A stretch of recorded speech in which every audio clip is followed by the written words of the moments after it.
We're here to talk about the institutional case for tokenization. Thanks for joining us. I'm Camila Russo, the founder of The Defiant, the best source for decentralized finance and Web3 information. And we're here with Markus Infanger, who is SVP at RippleX. And I think let's start by looking forward at what the kind of end state of tokenization looks like for you. So say it's 2030 and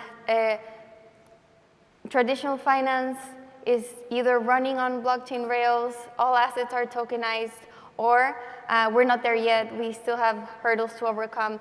What does that kind of future look like for you? Cool.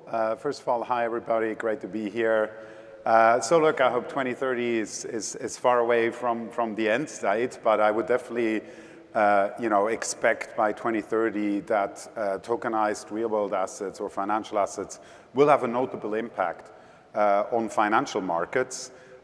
Full transformation and so on, I think is probably going to take a little bit more. We do have a tendency, I'd say 5 years can go pretty quickly, and we do have a bit of a tendency to overestimate impact of big technologies in the short term and also underestimate it longer term.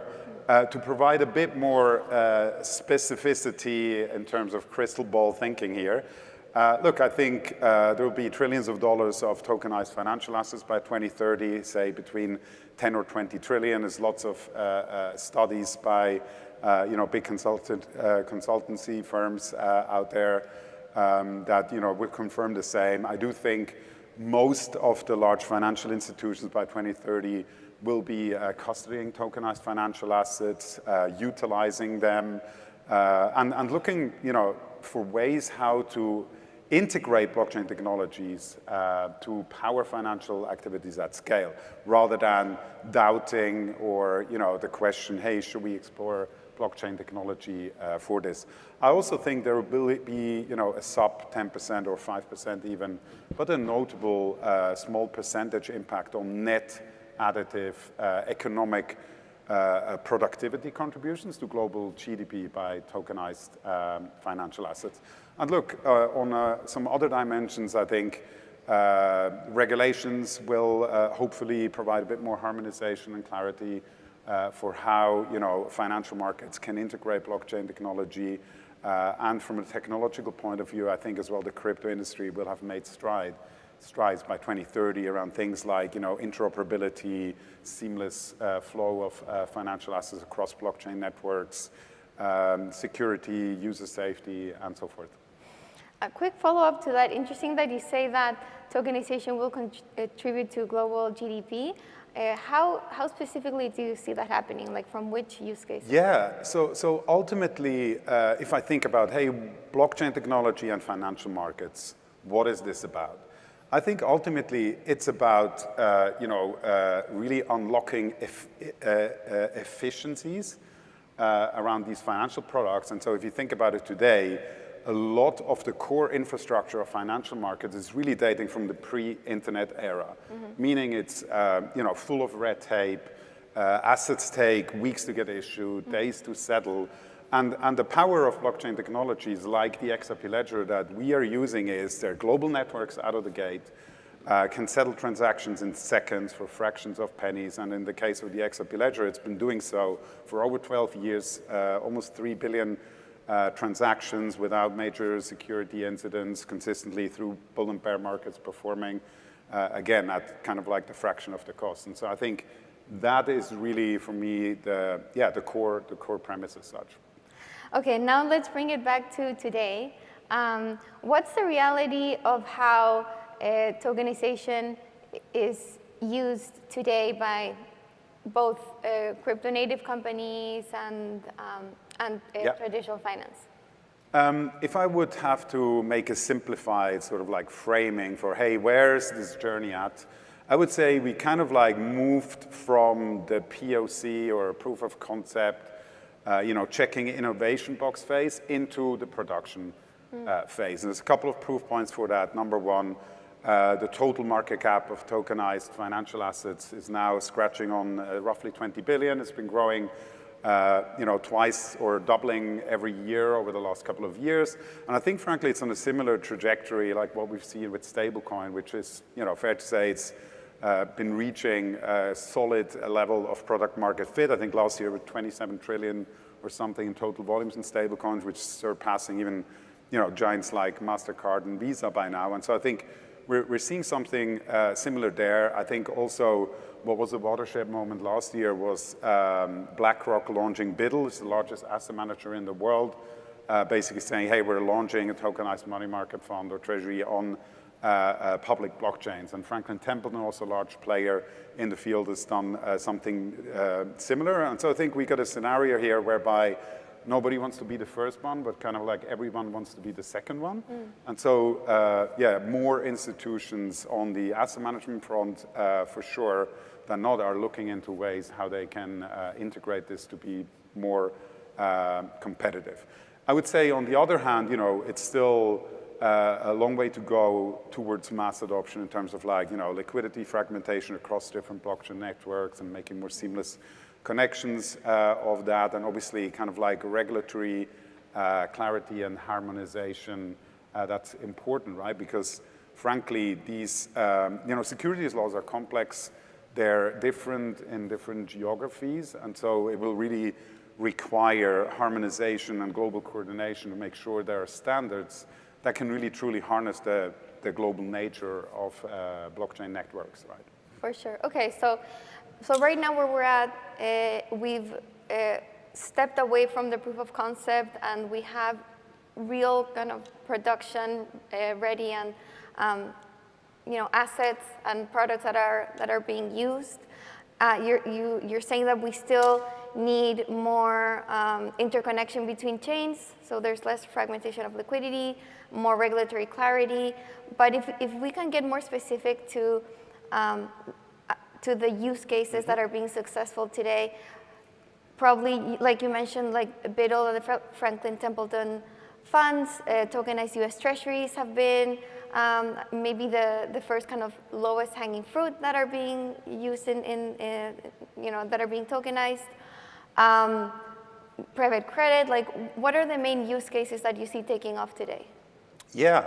So look, in the conversations we've been having with many tokenization platforms and partners, financial institutions are looking into this stuff. It's really this notion of collateralization and using tokenized money market products as a more efficient form of collateralization, I would say clearly stands out. And I think it's where we're going to continue to see the mainstream of utility coming from in the foreseeable future.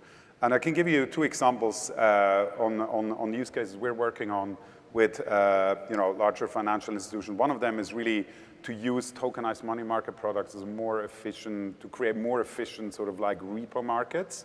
And the other one is basically to use tokenized money market products as a more efficient form of pre-funding for trade financial use case. And what we're pretty excited about there is we're combining different products from Ripple's product suite, including the payments product, including custody, including the Ripple US dollar stablecoin, which was recently launched, to help build a value chain and value proposition for partners there.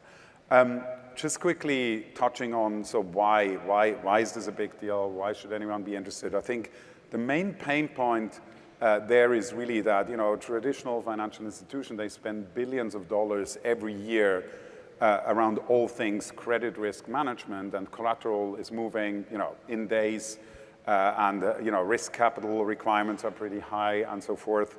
And so if you can induce more efficiency in that and be able to move collateral intraday or in a matter of just a couple of seconds, then that's a pretty powerful proposition.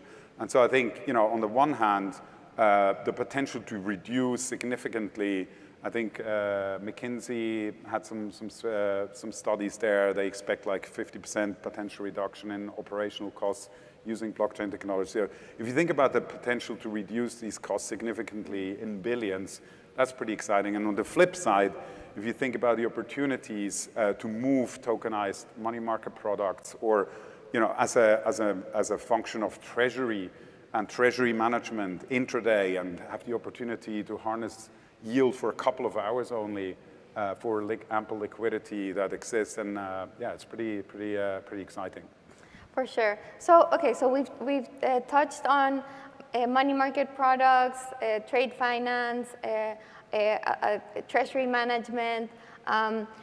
What about tokenized equities and stocks? It feels like it's something that crypto has been kind of wanting to make happen, but it's kind of started and kind of failed many times in in history. And now we're with like more kind of regulatory friendly environment. We're seeing new upstarts of these like tokenized equities.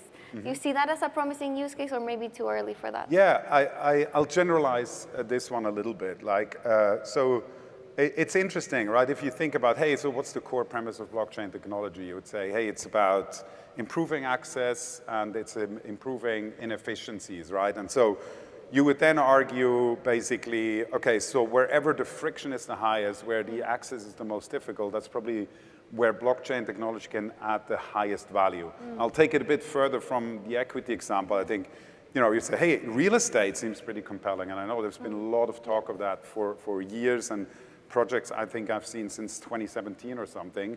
It's the largest asset class, 500 trillion or something in total, size. And these cycles are very long, property rights management, et cetera, super complex. And you would imagine like, hey, well, that has to be the most powerful use case for blockchain technology to improve upon. But what we have seen in reality is that things like private credit or tokenized money market funds have had much more adoption. I think there's two reasons to that. One reason is because it's been a natural fit within crypto as a demand driver for these tokenization efforts. So if you think about tokenized money market funds, they've been finding some adoption within crypto as a sort of an alternative to stablecoins when traders or participants want to take volatility out or remove volatility from being in crypto.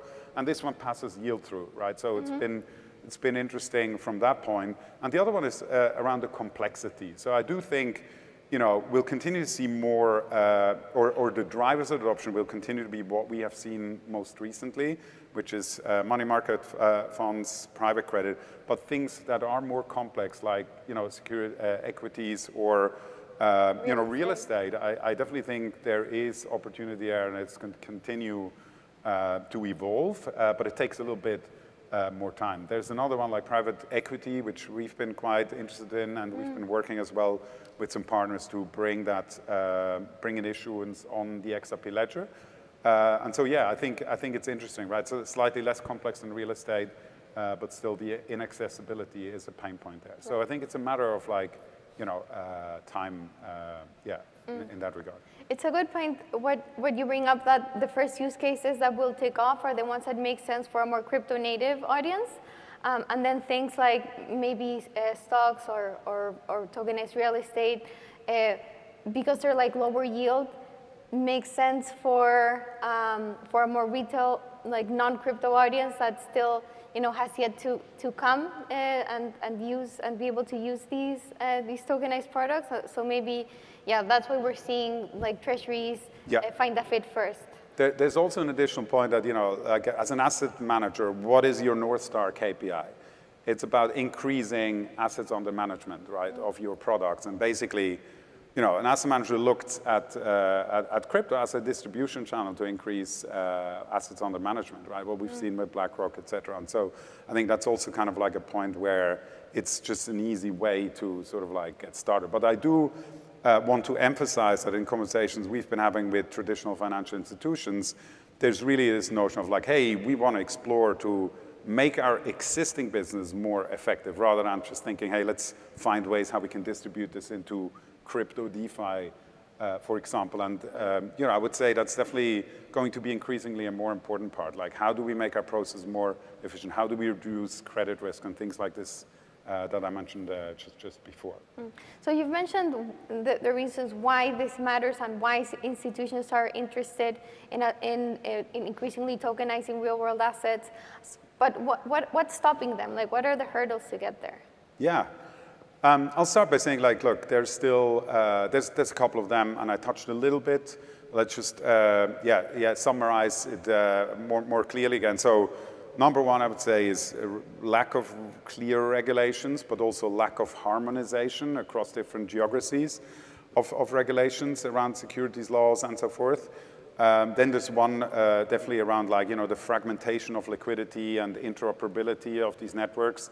If we, as an industry, crypto industry, I mean now, don't want to recreate the same problems that exist in the legacy financial market infrastructure around fragmentation, we need to build more seamless bridges around, like, aspects like security, et cetera. And I think there's a lot of work there happening, and we will see, continue to see improvements. And then, user safety, goes alongside that around, like, hey, blockchains have this inherent feature around transparency, which is great, but, in order to keep users safe, there needs to be a good degree of, like, privacy as well. And so I think cryptographic developments around things like zero knowledge proof are super interesting, which we are also spending research on, and see how we can integrate these elements into the XRP ledger, which we work with. Okay, and that's a good segue to... Can I just say something? Oh, of course. I think it's also important to not just, frame this as, oh my God, there's so many hurdles in the way. I do firmly believe in terms of market readiness, in terms of, like, blockchain technology developments and industry evolutions, we are at the point where we can deliver proof points why the financial industry should care about blockchain technology. And it's up to us to deliver these proof points and showcase what this technology can do today to solve for real-world financial friction and problems. And frankly, this is what we've been doing at Ripple since day one, with insertion point around payments, facilitating billions of dollars of real-world payments using crypto nowadays. And, obviously we're looking to expand that into other use cases, including, enabling by tokenization. Yeah, I think that's a common theme across the industry. The industry has spent all these past years just building and building infrastructure. I think we're finally at a point where, there is scalability, there's a lot of development in privacy. There is a sense of a more regulatory friendly environment. So all these things that were stopping mainstream use cases from taking off in the past feel like they're now getting closer to becoming resolved. And obviously, tokenization is a big part of that. So yeah, totally agree. And speaking of, what Ripple has been doing, would love to wrap up by hearing more specifics on your roadmap. I know you recently announced an institutional DeFi plan. So how do you see Ripple fitting into kind of this tokenization future? All right. 2 minutes for this.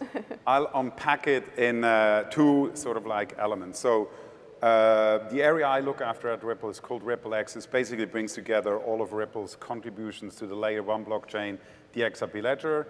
And you highlighted the institutional DeFi roadmap that we're pursuing there. And so it's basically, we have a group of product engineering people who contribute with new financial primitives, compliance features onto the XRP ledger, so it can really be a backbone to power this transformation, bring more of traditional financial markets on chain.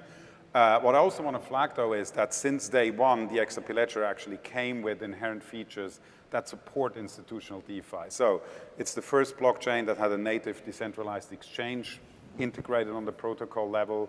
It's the first blockchain that allowed tokenization. We called it IOU back then, when nobody even knew about the word tokenization. And we've added other features over time, like compliance features like clawbacks, decentralized identity. An AMM has been introduced last year, and this year we'll continue to add new primitives, like a lending protocol that's going to come natively, and we're also aiming to bring programmability and more business logic for financial applications developers to the XRP ledger. And then the second piece is really Ripple at large. And so, we used to be really recognized as predominantly a payments company, and I would say over the last couple of years really evolved into kind of like this one-stop shop for digital asset infrastructure. So we have a Ripple custody product, which is obviously another foundation to enabling tokenization. We have our contributions to the XRP ledger that I just alluded to. We have the flagship payments product. We also launched our own stablecoin and are a partner around like stablecoin issuance on the XRP ledger. And so that brings together kind of like the ability to really be not only a partner for RWA tokenization, but to really be able to kind of like provide a whole ecosystem for financial institutions looking into that space. So yeah, pretty excited for what's ahead. Yeah, exciting times for Ripple. I think we should definitely at least kind of give a shout out to the SEC dropping the case against Ripple, so that just like opens up, just frees you up to pursue this roadmap without kind of the way of this kind of regulatory risk hanging on you. So I think that's worth highlighting. Thank you for saying that. Yeah, appreciate it. Okay, well, Markus, thank you so much for sharing with us, and thank you all for joining. Thank you all for tuning in.